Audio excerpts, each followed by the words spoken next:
Digital media certainly has changed the way we share, communicate, and of course interact. But if you're not a power user, you may become irrelevant. Joining us in studio now is Jaigris Hodson. Jaigris, thanks for joining us. Thank you for having me. All right, you're an instructor at Ryerson University in digital specialization program. So shall we just start with how important it is to have digital media skills? Yes, let's start with that. I want to tell you a little story. My grandmother is one of my Facebook friends, and I think that tells us all how many of us are using these tools. So it's not just enough to use these tools anymore. We actually have to know how to use them better than everybody else, and that's where a really solid foundation in digital literacy comes into play. Yeah, okay, so what are some of the skills that we should have? Can we be specific here? Or should everybody be on Facebook or Twitter, or what?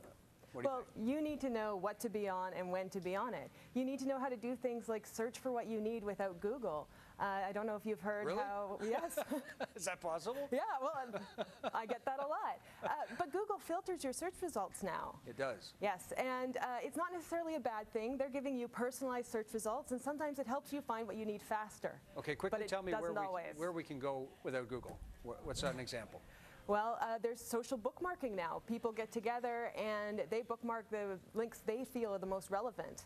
And if you know what people to follow, you might be able to find something more relevant than you could find on Google. Right. Okay. Why should someone and how does someone become a power user? First, explain what a power user is.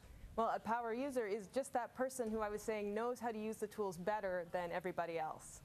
And well, I have spent the last 8 years studying digital media in order to become something of a power user. But you don't have to study it for this long. You can hire people like me to come in and help you out. And one of those ways is by taking a digital program like the one Ryerson's offering now.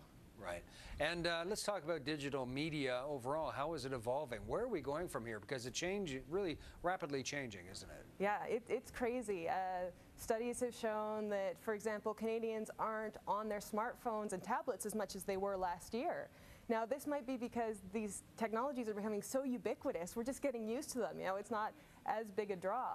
But at the same time, we're going to see our toothbrushes connected to the internet one day, I think. So these tools are really evolving at an incredibly fast rate. Yeah, it's an interesting point. Is it possible that some people are actually turning off, with Facebook and privacy issues and whatnot? I think that the new generation of users coming through have different expectations around privacy and privacy management.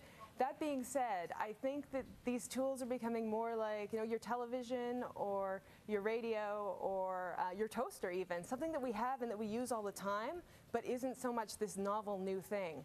But that's why power users are even more important, because they need to know how to break through the clutter and get their messages out. Absolutely. Okay, thanks so much for joining us. Thank you so much.